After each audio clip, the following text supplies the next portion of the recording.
Peace, family. If you're an inspiring rap artist or a fan of rap and hip hop, this is an important video that you must watch.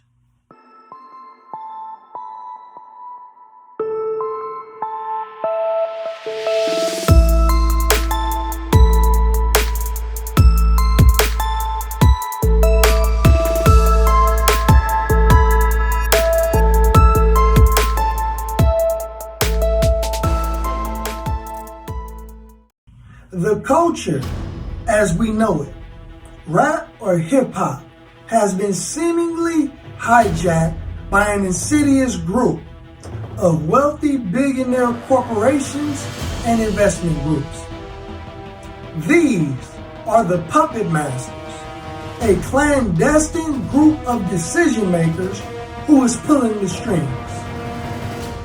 In 2021, we are a long way from the fun-loving political hip-hop that rolls us up in consciousness that began in New York with people like DJ Kool Herc, Grandmaster Flower, Grandmaster Flash, Run DMC, Public Enemy, Rakim, Sugar Hill Gang, and Big Daddy Kane.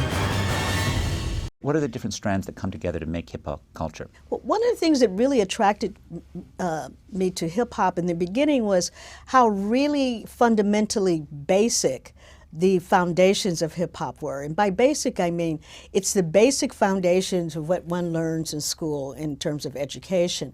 It's the elements is what they call it. And so graffiti writing, which they refer to as writing, was one element. Another element was DJing and what is now producing is also called turntablism. Another one was lyricism, and that was the MC. And then there was dance, and dance was defined as to b-boy, b-girl, because the dancing occurred on the break beats, and so there were break dancers. And the other element that developed that was very much a part of hip-hop culture was what they called knowledge.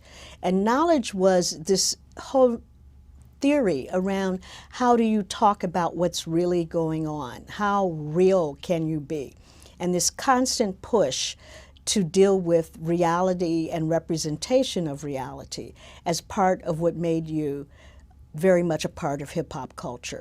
They were told not to sign any more political rappers, any more rappers that had messages in their music. No positivity. It was all to be gangster rap music that they promoted and put out. So if you wonder where Brand Nubians went, where Pro Righteous Teachers went, where Public Enemy went, where KRS-One went, and all sorts of groups like that was talking, even Queen Latifah and Moni Love and those, you know everybody. What I'm saying? It's a back door. Yeah, anything that was harmless, fun rap, anything that had a message in it had to go. We just wanted to tell our story and talk about our plight in the black community. But there was a greater plot that was being orchestrated in the smoke-filled room by a satanic cabal. According to a man who wants to remain anonymous to protect his identity and his family, wrote a letter called "The Secret Meeting That Changed Rap Music and Destroyed a Generation." He said, "The meeting was held at a private residence on the outskirts of Los Angeles. I remember about 25 to 30 people being there, most of them familiar faces. Speaking to those I knew, we joked about the theme of the meeting, as many of us did not care for rap music and failed to see the purpose of being invited to a private gathering to discuss its future. At this point, I began to feel slightly uncomfortable at the strangeness of this gathering. The subject quickly changed as the speaker went on to tell us that the respective companies we represented had invested in a very profitable industry, which could become even more rewarding with our active involvement. He explained that the companies we work for had invested millions into the building of privately owned prisons, and that our positions of influence in the music industry would actually impact the profitability of these investments. How you doing, man? I've been looking forward to this, man. I've been looking forward to it. What's up, man? How are you? Real pleasure. Real pleasure. See, man, how you been?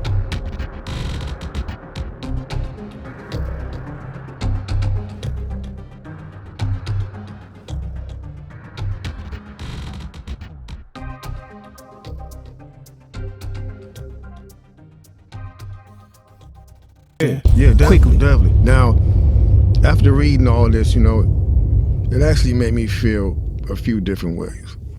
The first emotion I felt was shocked, because I was definitely taken back by this, just knowing the level of evil that's involved by even thinking of a plan like this. You know what I'm saying? The second emotion I felt was anger. Anger because it's not enough for them to exploit our culture and make all the money off of it. Mm-hmm. Because let's keep it real, the industry has never been favorable towards the artists. Never. But they're going to go beyond the artists to get the artists to influence and lure in the consumer, which they knew at the time were mainly minorities. Yep. In other words, keep promoting gangster rap so that the youngsters will be influenced by them, which in turn will incite them to want to act like them, and it's a very good chance they'll end up in their prison. Yeah. So they're getting paid twice. They're getting paid from the artists they signing, and then they're getting paid from the people that these artists influence that goes to prison trying to be like these artists. These companies that he is referring to are the three major record labels: Sony, Universal Music Group, and Warner Music Group, who delivers 90% of mass media.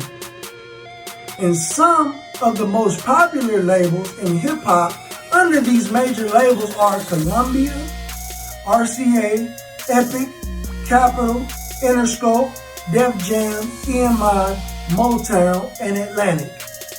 Many of these labels house most of our popular rap artists. He also stated, "We were told that these prisons were built by privately owned companies who received funding from the government based on the number of inmates. The more inmates, the more money the government would pay these prisons. It was also made clear to us that since these prisons are privately owned, as they become publicly traded, we'd be able to buy shares." And on the stock market, it's currently $6.85 a share for Core Civic, which is another name for Corrections Corporation of America, CCA.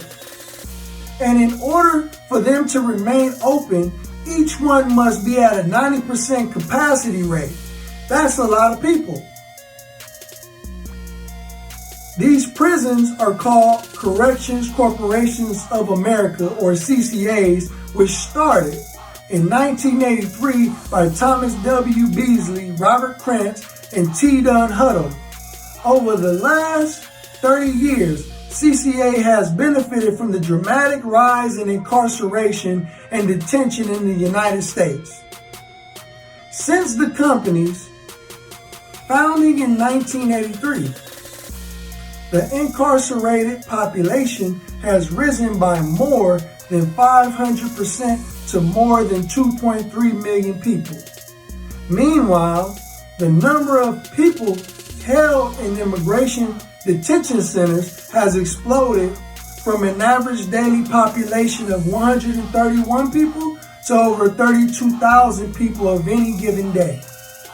CCA has made profits from and at times contributed to the expansion of tough on crime and anti-immigrant policies that have driven prison expansion. Now a multi-billion-dollar corporation, CCA manages more than 65 correctional and detention facilities or plantations with a capacity of more than 90,000 beds in 19 states and the District of Columbia. That's a quarter of the world's prison population. Our government played a pivotal role during the Clinton administration and the 1994 crime bill, which helped enforce this process. Experts say crime in America went on a decline, but incarceration went on a massive increase. In America's sacred document, the Constitution, the 13th Amendment to the United States Constitution abolished slavery and involuntary servitude, except as punishment for a crime. So basically, if you commit a crime, you are being sent back to slavery, and those prison buses are slave ships carrying shackled slaves like cargo and merchandise. the music industry is doing collateral damage. But not only they are making a killing, making young and hungry rap artists sign shady 360 contracts, giving them pennies on a dollar and keeping almost 100% of the revenue, putting artists in debt to the record label, but they are also using your influence to promote violence, drugs, hypersexualization, demasculization of black manhood, and more. And as Pharaoh's magicians, who are selling the people illusions, they are using many of you as a weapon or a heat-seeking missile to target the black and Latino community. A killing. They're using the music business to promote their private prison business. So us as the artists is the tool they use. Yeah. The music is the bait. Yep. And the young consumers are the prey. It's a cold game. In a perpetual, never-ending cycle of murder, mayhem, and incarceration, you get paid to make those songs. Then the person who idolizes you buys a gun, and the gun and ammo seller gets paid. You go and shoot someone who looks like you, and now the police department gets paid. The hospital gets paid. The coroner gets paid. And ultimately, the jails and prisons get their cut from the government, who's paying to jails and prisons from taxpayers' dollars.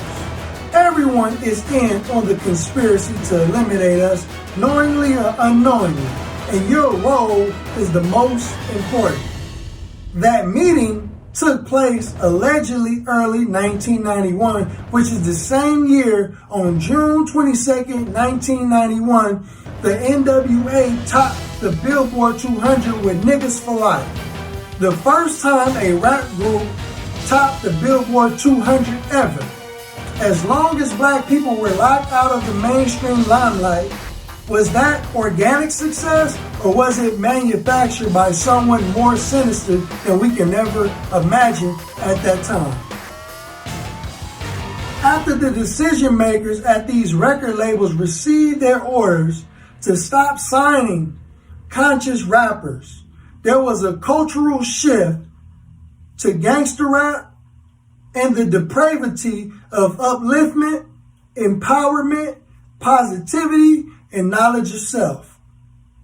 No wonder the East Coast versus West Coast beef was so heavily promoted by media outlets. You taking something that's serious and that, you know, people doing with integrity, and you spinning it for some fun. Yeah. And I don't agree with that. You know, people criticize Vibe for doing that back in the day. For pumping up that West Coast, East Coast. Absolutely. You feel what I'm saying? And you saw what happened with that bullshit. Right. Yeah, and they was the, you know, I respect Quincy. I don't think he was the one doing the editorial side of that thing. I know he's a part of the ownership. Yeah. But they might have been the first person or the first place you heard East Coast, West Coast beef. Yeah, they were the one. Nobody. That wasn't no real. That wasn't real. I don't think Pac and Big came up with that. No. I think they spun that because they like, if it bleeds, it leads. Absolutely. And we know how fascinated people are with this type of shit. Mm-hmm. But then it's like throwing hands and, you know, throwing rocks and hiding your hands. Pac and Biggie both vehemently rejected the idea of an East Coast versus West Coast beef. You want to talk, we're going to make it specific as to what you could talk about and what you can't talk about. And the East Coast, West Coast thing is something that the journalists and people are making up just to get paid off it so it can drag out. So they're perpetuating it so it could be drama, which I still love MTV, but when it all go down, don't look at me and Biggie and be like, why is there a big East Coast, West Coast war when you're shooting this to 300 homes, 300 countries, telling them about an East Coast, West Coast war that they would never know exists. So that's where information becomes a problem. And if it did exist, Pac, we wouldn't be here. So right, and if it exists, how we gonna be sitting in New York talking about it? We'll try to be better role models, and y'all try to stop putting that drama out there. You got a lot of power, a lot of responsibility. We both do. We both need to exercise greater restraint.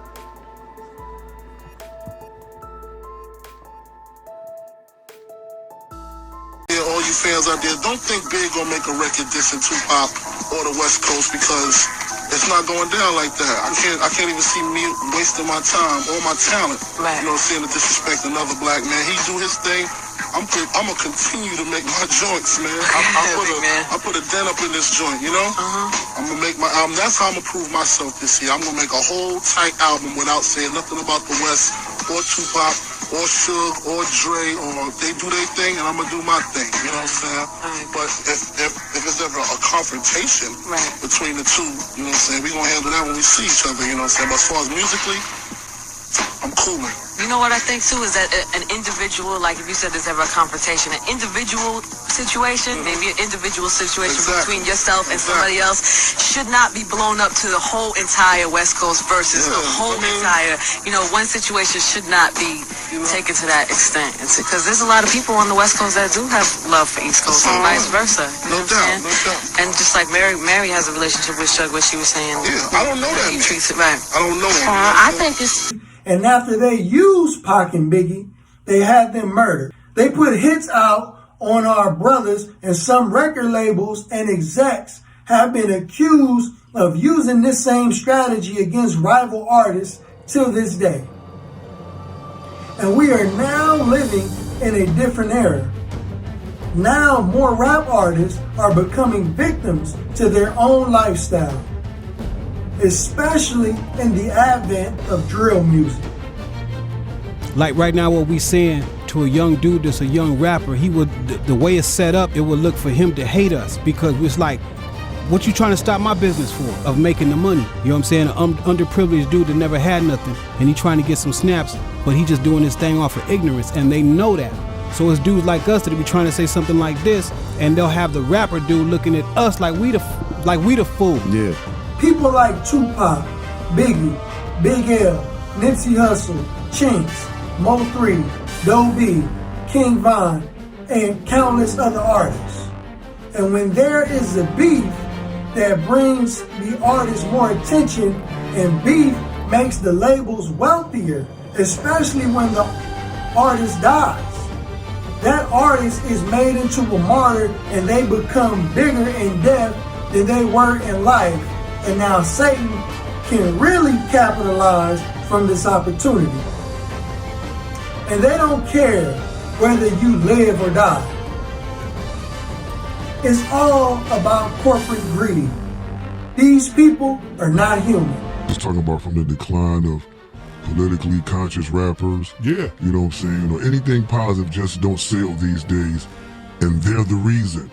It's not because the music is not good or these artists done got too old or they done all of a sudden forgot how to rap. Yeah. You know, it's because they want to push their agenda. Again, you know what I'm saying? It goes back to that agenda. They want to push their agenda. When you sign that deal and get your bonus, car, clothes, studio time, tours, music videos, radio spins, you are being weaponized by the enemy of yourself and your people. Let's not continue to walk in darkness, and let's strive to change the course of our direction. And let not our tongues speak death, but let our words speak life back into the community. Let's not sacrifice our souls, our people, and future generations so we don't become an endangered species. Let us not remain ignorant and clueless to the obvious truth. It's time to wake up and remember who we are, and our righteousness will sustain us, and the light of truth will set us free. This is your brother, Malcolm Flex TV. Peace and assalamu alaikum.